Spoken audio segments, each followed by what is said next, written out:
Hello, everyone.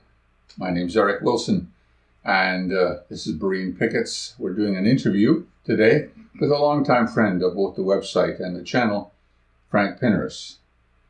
And Frank lives in Australia and has been slowly waking up like I was for a number of years, and has kind of reached the stage now where he realizes it's time to speak up for the Christ, which is what we all really want to do in the end, isn't it? So I think we can gain a lot from Frank's experience, especially those who are still PIMOs.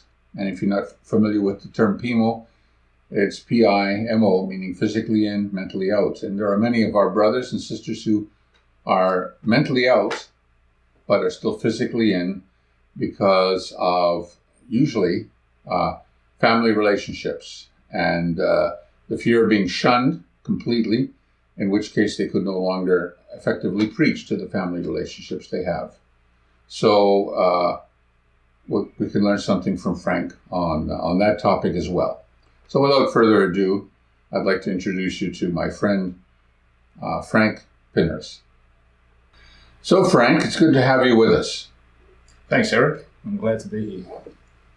So let's start off with you just telling us a little bit about your background. Right. I'm born and raised in Sydney, Australia. I come from a Greek Orthodox background, a Greek family. And being so, a large family as we were, we grew up in a tough neighbourhood of Redfern in Sydney, which was quite an experience in itself, obviously. My love as I was growing up was sports, and really loved playing rugby league, soccer and cricket, anything that had to do with the game of sport. I just loved it.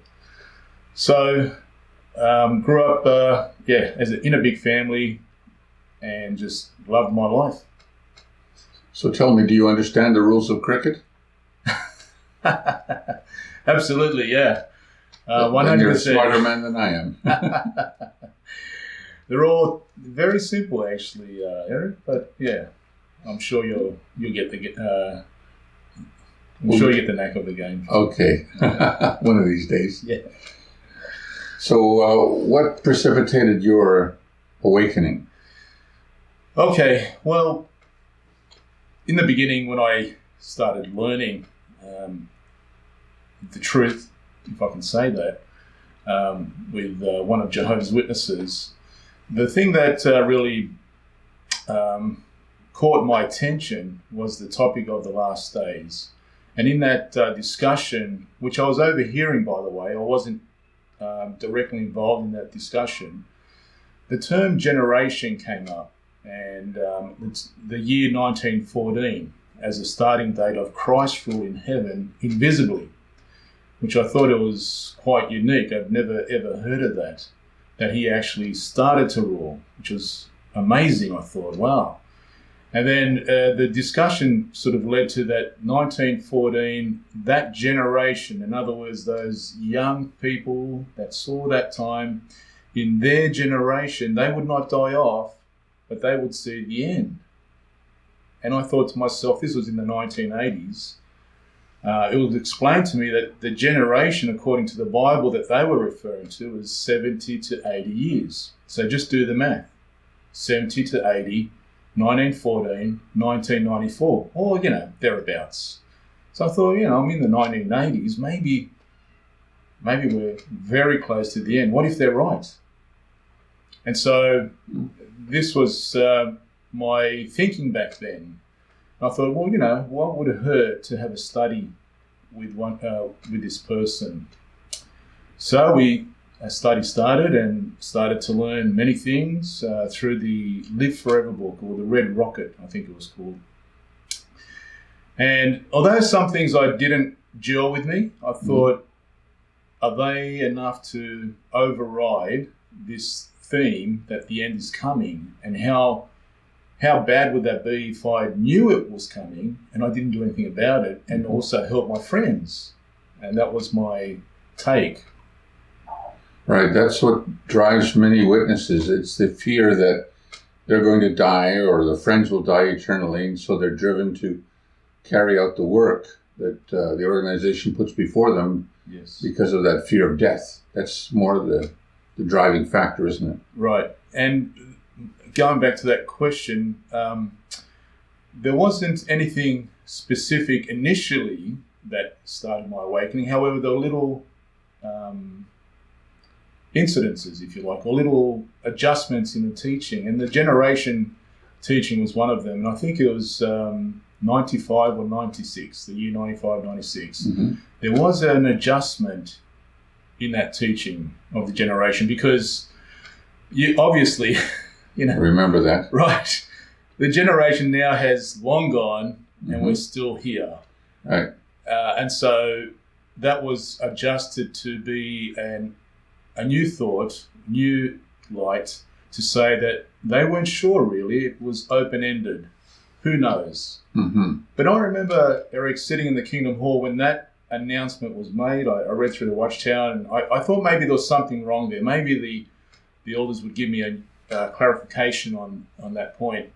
And I remember sitting there and I almost slumped to my chair in disbelief. I thought, hang on, you actually don't know, right? You don't know. What am I doing here? After decades of telling us they did know. Right. Yeah. I put my whole life on the line. Right. Stopped everything. I didn't invest in anything. I just thought, you know what, I'm going to put all my eggs in this one basket, this one hope, Right. and give it all I got because, what else can I do? I mean, that would be the logical thing to do Mm-hmm. if Christ is coming at that time. So you were telling me earlier that, or formerly, that you had even had a certain sum of money that you could have used, and your family was encouraging you to use to buy some property and kind of get yourself established as a young man. That's correct. Yes, my father said to myself, he said, let's buy a little property together. Mm-hmm. And that was put off a little bit. And then I thought, what can I do? My other brother didn't want to get involved. And I thought, well, Dad, what can I do? It's just been, between me and him. And I just pushed forward with this dream that was before me, or the direction from the organization at the end was here. And I pushed back that aside because I thought, the end's going to come. At least me being there, maybe that might give my dad and mum a hope and my brothers, etc. Right. So I put all that aside and just marched on. Yes. So you used that money Right. to pioneer, didn't you? Exactly. Started regular pioneering. Based on the hope that the generation was a true calculation. Correct. Yeah. Mathematically spot on. Right. So such doctrines, which many excuse as just the mistakes of men, have played havoc with the lives of countless thousands, tens of thousands, hundreds of thousands, even millions of Jehovah's Witnesses over the years. Yeah, absolutely. Absolutely. And I'm just one of many, I'm sure, that have done the same thing. Right. Whether it's money they could have invested in something, whether it's a career they put off, whatever. Mm-hmm. I'm sure that I'm just one of many.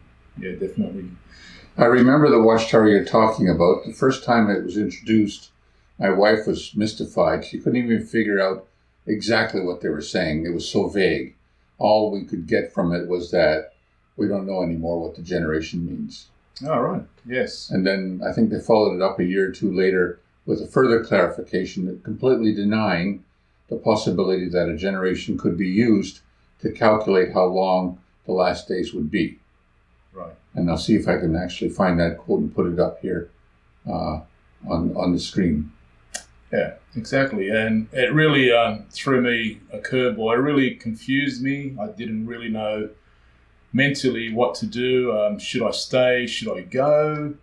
If I leave, what's that going to look like? Mm-hmm. Is it going to look like I'm serving God because of a date? Mm.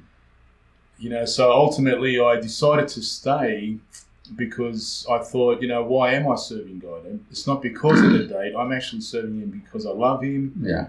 And I just want to continue in that path. But I was really flattened by that. Honestly, it really shook me. But I persevered. I kept going. So was that the end of it, or did it get worse? Yeah, so for me, it was just drudgery after that. I mean, I did my best. I attended all the meetings. I continued to auxiliary where I could, you know, but it wasn't the same. I wasn't the same. I was in two minds. I didn't know how to. I mean, I just did my best. I just followed the procedures that I needed to do, Right. you know, thinking I'll just wait. Hopefully the end will come one year after the next, day after day. And then a adjustment again came. I think it was in 2008. I think you mentioned that. And then a further one in 2013 or 14? I can't remember. I'm going by memory here, but I think 8 and then 10. And then the real change in 16. 16, right. Okay. So when that came, it just, I thought... Well, we should just explain for those who are new to this what that change was. Right. So basically they resurrected the doctrine of the generations, which they had abandoned, and specifically said could not be used to measure the length of the last days. And suddenly they were again using it to measure the length of the last days, but this time using an artificial creation called the overlapping generation. Correct, yes. So when that change came out, well, there were a number of changes actually prior to that. Now, it all happened very quickly, very rapidly. And I was thinking to myself, what on earth is going on here, you know? Yeah. I remember counting there must have been about about at least 70 changes, whether it was directly from teaching to organisation structure to website updates. And I thought, wow, there's so much change here. I remember talking to one of the CEOs about it, and I said, why is all these changes happening? What's going on here? And he says to me, don't you worry, just keep going forward. I thought, fantastic, man. So anyway, going back to the point of generation, yeah, I thought, how stupid is that? Here they are saying generation means 2 generations, possibly 3, possibly 4. I mean, how do you use the Greek word that is translated generation to mean something that it doesn't mean? Yeah. You know, and I thought by going back to the book of, I think it was Numbers or something, where they Exodus, right? Where they pulled out this... Go say that against that Trinity. That was Exodus. So that was in the book of Exodus. Exodus 1:6 was the only verse they've ever used to try to justify this concoction. Right. And I thought, well, if you're going to give us a decent explanation of this, why don't you use Jesus' words? He's the one who said it. So why don't we use his words? But they didn't. They had to find something else to try and justify their new teaching, because obviously we're way past now a generation, way past 1914 to the 70, 80 years. We've gone an extra 30, 40 years, and who knows now, right? Yeah. So anyway, what happened was that was the start of the major start, if you like, of searching, of answers, wanting answers, questions I had and I couldn't explain. I couldn't talk to anyone else. And it was one day I was doing some research on a Watchtower study, and I typed in the title, and up came the Watchtower study. And as I was going through and I'm looking at it, and I'm thinking, this is slightly different to the Watchtower studies format that I'm used to looking at. And of course it was, because it was Melody Vivlon. Right. When we did Watchtower reviews on Melody Vivlon. Right. Yes. And I thought, wow, I like what this guy's saying, because that's how I'm feeling. But I had no one to talk to about. Right. And at the same time, I was a little bit feeling a little bit guilty, because I felt a little bit disloyal to the organisation, thinking I'm jumping on a website that now, as I was looking at it, realising that it wasn't theirs, but it was a brother, as I looked at it, who was reviewing the website, bringing up plausible, critical thoughts on the subjects that matter. And I thought, that's fair enough. He's making a good point there. I'm going to just let him know, look, I agree with you. So I typed him a letter. I agree with you, buddy, but there's just something in there that it was just a way to sort of justify myself. Right. But I enjoyed, that was the start of opening up my mind, realizing that not everything, I didn't have to be afraid to critically analyze the subject at hand from a biblical point of view. That's the real point. Yeah. Okay, so that was the kind of start of it. Yes. And as you grew in understanding, as you became more and more open to critical thought, then of course there's certain consequences to that, as we all know. So yes, how did you deal with those, or how are you dealing with those? Right, that's a good question. Look, initially I was all, you go through many stages of anger, hurt, betrayal, you name it, and I went through all those emotions. And for maybe a year or two, I was angry. I was every time I got into a discussion with a brother or sister, I would point out something to them, not in a way to create an argument, but just a way to show that something was not quite right, or we weren't taught right, or we were right. You were wanting them to think as you were thinking. Right, exactly. And for themselves. That's right. And one of the subjects I approached one day was God's name in the New Testament. And I said to one of the sisters, I said, did you know that God's name isn't recorded in old manuscripts in the New Testament? And of course, she looked at me funny and thought, "You've got to be kidding, Frank. Of course it is." And I said, "No. Even the society says it isn't." Right. I said, "Why don't you do the research and you'll see that that's what they say. That's what they say, and that's what they teach." So she does the research. She sees me the next day, and she says, "It's true what you said. Yeah, the society does say it's not in there. However, they give us these reasons why it is." And based on that, I have to agree with them. So I thought, okay, well, that's your choice, isn't it? Sure. But she did see at least that what they have, the New World Translation, have by installing God's name, have done so on their own bat. Right. Not because it's in the old manuscripts. Right. The manuscripts of old. Yes.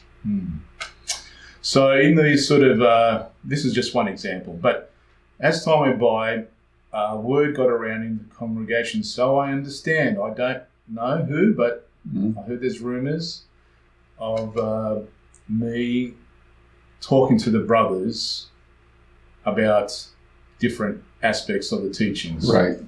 Horrors that you should be actually using the Bible to examine our teachings. Exactly, right. So what's the fallout of all this? 30-year friendships have gone just like that. Brothers don't call me, just like that. There hasn't been any contact other than just not long ago where a couple of elders wanted to talk to me, specifically one elder. I knocked him back because the basis of the conversation was that there were reports of rumours of me, that there was talk. There was no real any explanation, no anything specific mentioned in the discussion. And I said to the brother that, look, it's best that those people that have spoken out should actually come back to me. Follow Matthew 18. Follow Matthew, exactly what I said. And under that arrangement, we can then sort out any disagreements. But no one has ever approached me and still haven't to this day. Right. So and would the elders tell you who it was? No, they didn't. They just wanted to meet. So and then I said, no, I'm not going to do that at all. So I stopped. But the fallout has been up to this point that I've lost all contact. My children, I love my kids. But two of my children, my oldest two who are baptized, after a few discussions, because I love them, and I want them to see the light as I see it. Of course, I can't force them in any way. It's up to them. But I'm as a parent and responsible for them, I feel I feel I'm just doing my parents' role. My love for them compels me to reach out to them and talk to them. But they have concluded that they will still talk to me, but not discuss anything spiritual with me. Which sort of, for me, it's a very difficult thing because our lives have been all spiritual things, That is our main thrust. This is what I find amazing, that you have children who have a father they've known all their lives and trusted all their lives as a source of knowledge. And yet when it comes to this, even though you're holding the Bible in one hand and showing them scripturally what you're saying, they would still prefer to obey men they've never met, have no knowledge of other than what's on the monitor's TV screen. And actually reject a father's advice backed up by the Word of God. I think it is true. It's heart-wrenching. It's like a kick in the gut and a punch in the face at the same time by an organisation that has basically overtaken the father's role or the mother's role, depending on who's waking up, and have usurped their authority over them. Whereas it should be the other way around. Right, absolutely. So they've actually done that. And they're replacing the family arrangement that God himself instituted. Exactly right. Exactly right, Eric. And it's such a sad thing, and I'm sure I'm not the only father or mother that has gone through this. And I definitely feel for parents out there that are struggling to come to grips and terms with what's going on. If they are find themselves in my shoes as well. It's not an easy path to be on. So when did you stop going to meetings entirely? I stopped at least now 2 years ago. I decided that I couldn't turn up to the hall and sit down and listen to the talks. I felt that by doing so, I wasn't receiving truth. And by being in company there, that I was acknowledging or agreeing with the falsehoods that were being taught. In saying that, I was still listening in to the meetings over the phone. And I was still, shaking my head every time I was doing it. I think, yes. What a point, And so I did do that up until maybe December of 2018. And I then publicly on my social media said that I'm an inactive person because there were many witnesses on my page, and I wanted them to know that I was inactive because on my social media page I was expressing critical thoughts there for my friends to at least examine. I wasn't telling them to leave. I wasn't saying anything like that. I wasn't saying anything negative about the organisation, nor the brothers. In fact, I said, look, where there's agreeable thoughts on the Bible, there's nothing wrong with that. However, when they've gone beyond the scriptures and have included their own personal views, I would say to these friends, look, what does Acts 5:29 say? What would you do? And how do they answer that? Well, because I've been shocked by some of the answers. Right. Well, likewise, and it always falls back to that God's using this channel. So even though it seems to be at odds with the scriptures, God wouldn't be using them for no reason. So therefore, they would decline the scriptures or following what it says scripturally. Right. To the direction of the men. They would rather follow the men because in their mind that was equivalent to following Jesus. Right. So even though the men have admitted that they are not inspired and have admitted that they make mistakes, people will still follow their word as if it was God's word. Right. Until they themselves tell them, oh, we were wrong. Well, they won't even say they were wrong. They'll just change what they said before and replace it with something new. Exactly. It's almost like we've got our new Moses. Yes. We've replaced Jesus, we've got Moses. Right. But if you're going to go back to Moses, you might as well take all the laws with you, the 613 But they have. Mhm. In effect, as we know as Jehovah's Witnesses, they have given their laws, Yes. which overrides the law of grace, the law Right. of love. That is totally in the background somewhere. You won't even see that, in fact. No.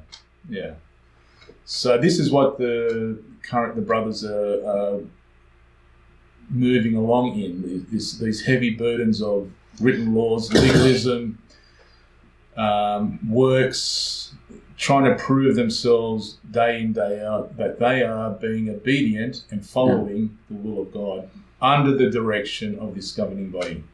And that's what they're doing. So now you've reached that stage, which many of us reach, where you want to speak out. Yes. And so you've decided to start up a channel of your own. Correct. To share your experiences. And I applaud that. And I think that more and more of us should be doing that same thing.